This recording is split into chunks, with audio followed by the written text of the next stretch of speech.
നിങ്ങളുടെ favourite shows ഇനി ഒരിക്കലും മിസ്സാവില്ല. ഇപ്പോൾ C5 കാണും നിങ്ങളുടെ ഫേവറേറ്റ് ഷോസ് തികച്ചും സൗജന്യമായി. ഈ വീട്ടിലൊരു അംഗമല്ലേ അനഘ? എത്ര മറച്ചു വെച്ചാലും ഒരിക്കലും എല്ലാവരും എല്ലാം അറിയും. അവന്തിക എന്ന സ്ത്രീ കാണിക്കുന്ന പല മണ്ടത്തരങ്ങളിൽ ഒന്നായിട്ട് ഇതിനെ കണക്കാക്കിയാൽ മതി. നീ ഒന്ന് ആലോചിച്ച് നോക്കിയേ, അനഘയ്ക്ക് ഈ വിവാഹം മുടക്കാൻ എത്ര എളുപ്പം. സേതു അച്ഛനോടോ നന്ദേട്ടനോടോ ഒരു വാക്ക് പറഞ്ഞാ മതി.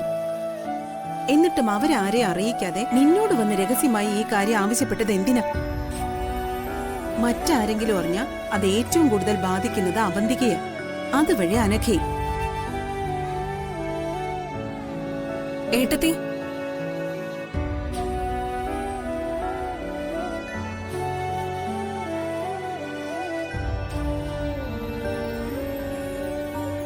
ഞാൻ അർച്ചനേട്ടത്തിയോടൊന്ന് സംസാരിക്കാന്ന് കരുതി വന്നത്.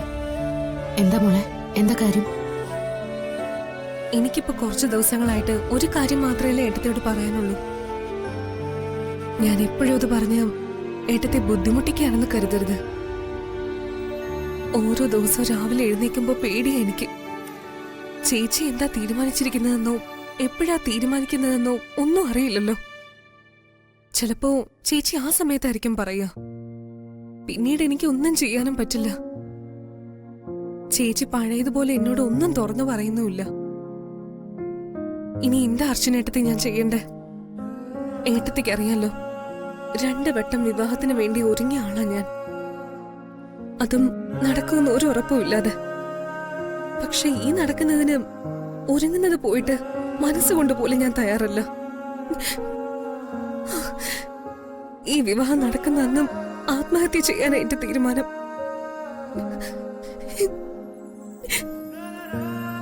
മരിച്ചു ജീവിക്കുന്നതിനേക്കാൾ നല്ലത് ജീവിതം മടുത്തു തോന്നുമ്പോ നമ്മളായിട്ട് അവസാനിപ്പിക്കുന്നതല്ലേ നല്ലത്.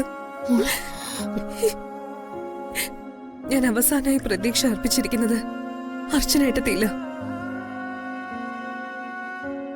അതും നഷ്ടപ്പെട്ടു എന്ന് തോന്നുന്ന സമയത്ത് പിന്നെ എന്താ വേണ്ടതെന്ന് ഞാൻ മനസ്സിൽ കണ്ടിട്ടുണ്ട്. ഇന്നും എന്റെ വാശികൾ ജയിക്കണമെന്നേ ഞാൻ കരുതിയിട്ടുള്ളൂ. അതിനുവേണ്ടി എന്തും ചെയ്യാൻ മടിയില്ലാത്ത എനിക്ക് മറ്റൊന്നും ഒരു പ്രശ്നമല്ല. നീ അതിനെക്കുറിച്ചൊന്നും ആലോചിക്കണ്ട. ഇപ്പൊ ഉള്ള നിന്റെ വിശ്വാസം നീ കളയും വേണ്ട. നിന്റെ ചേച്ചി എന്താണോ കരുതിയിരിക്കുന്നത് അത് നടക്കില്ല. അത് ഞാൻ നിനക്ക് മുമ്പേ വാക്ക് തന്നതാ. ആ വാക്കിന്ന് ഞാൻ മാറില്ല. ദേ, നീ വരുന്നതിന് മുൻപ് ഞങ്ങൾ സംസാരിച്ചുകൊണ്ടിരുന്നത് നിന്റെ കാര്യം. നീ പറഞ്ഞ കാര്യം ഞങ്ങൾ മറന്നിട്ടൊന്നുമില്ല. ഏത് രീതിയിലെങ്കിലും ഞങ്ങൾ ഇത് തടയും. നമ്മൾ എന്തെങ്കിലും ചെയ്യണമെങ്കിൽ അതിന് ആദ്യം അവന്തിയടുത്ത് എന്തെങ്കിലും ചെയ്യണം. അവരും മിണ്ടാതിരിക്കുന്നോണ്ട് നമുക്ക് എവിടെ തുടങ്ങണമെന്ന് അറിയില്ലെന്നേ ഉള്ളൂ.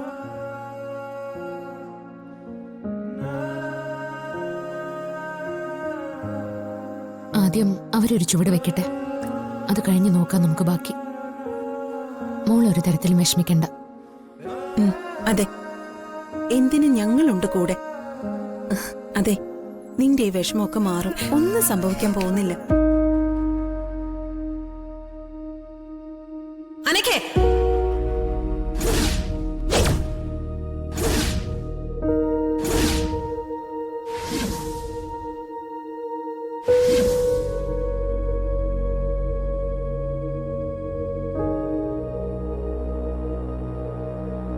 നീ ഇങ്ങോട്ട് വന്നേ. അർച്ചനടുത്തി, ഞാൻ പോയിട്ട് പിന്നെ വരാം. ദേ, നിന്നോട് ഇങ്ങോട്ട് വരാനല്ലേ പറഞ്ഞേ? നിന്റെ ചേച്ചി ഞാനാ. ഞാൻ പറയുന്നത് വേണം നീ കേൾക്കാനും അനുസരിക്കാനും. അല്ലാതെ നിന്റെ തോന്നിയാസൊന്നും ഇവിടെ നടക്കില്ല. വാ ഇങ്ങോട്ട് വരാൻ.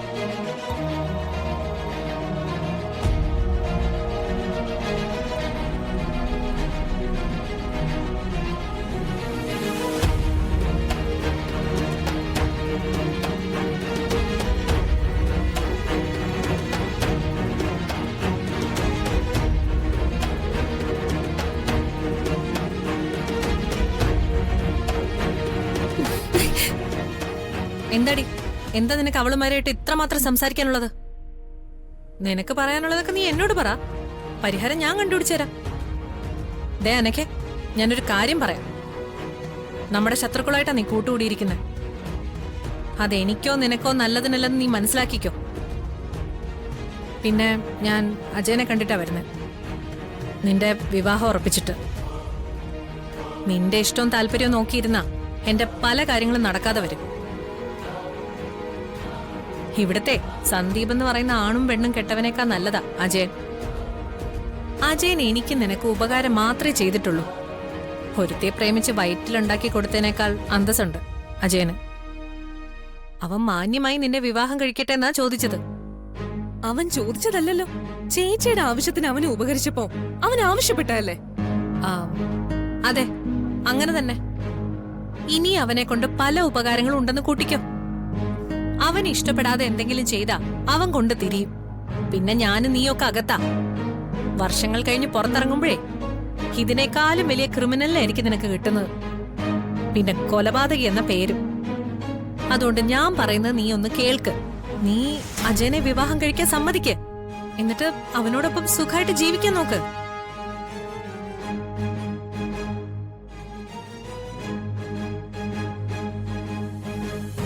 അനക്കെ അവന് നിന്നെ അത്രയ്ക്ക് ഇഷ്ടം കാണും. അല്ലെങ്കിൽ അവൻ നിന്നെ കെട്ടണമെന്ന് വാശി പിടിക്കുമായിരുന്നു. അതാ ഞാൻ ഈ വിവാഹത്തെക്കുറിച്ച് ആലോചിച്ചതും തീരുമാനിച്ചതും. അത് ചേച്ചി മാത്രം തീരുമാനിച്ചാ പോരല്ലോ. എന്റെ കഴുത്തിൽ ആര് താലി കെട്ടണമെന്നും ഞാൻ ആരുടെ കൂടെ ജീവിക്കണമെന്നും ഞാനല്ലേ തീരുമാനിക്കുന്നത്. ഞാൻ ആദ്യമേ പറഞ്ഞല്ലോ, അവനെ കെട്ടുന്നതിനും ഭേദം ജയിലാണെന്ന്.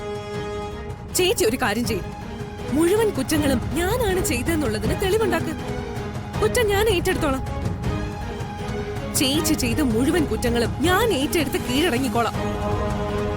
അതാണ് ചേച്ചി എന്നോട് ആവശ്യപ്പെട്ടതെങ്കിൽ സന്തോഷത്തോടെ ഞാൻ അതിന് സമ്മതിച്ചേനെ.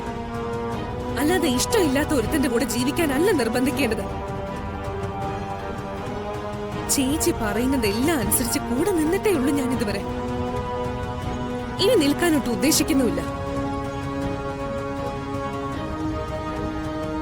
എനിക്ക് കൂടുതൽ സഹിക്കട്ട, ഞാൻ എല്ലാരോടും എല്ലാം വിളിച്ചു പറയും.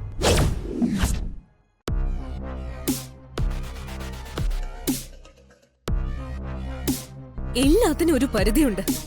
അതുകൊണ്ട് ഇനി മേലിൽ ഇതും പറഞ്ഞ് ചേച്ചി എന്റെ മുന്നിൽ വരരുത്. എന്തൊക്കെ പറഞ്ഞാലും കാണിച്ചാലും ഈ വിവാഹം നടക്കാൻ പോകുന്നില്ല.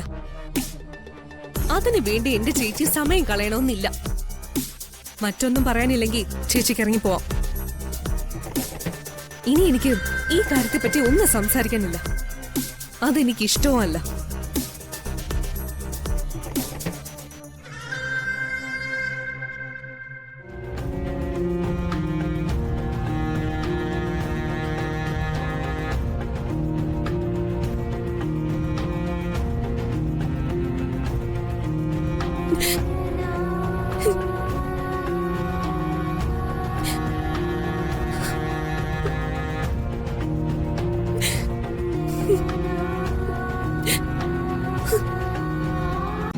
ഡൗൺലോഡ് ചെയ്യൂ C5 ആപ്പ്. കാണൂ എല്ലാ എപ്പിസോഡുകളും സൗജന്യമായി.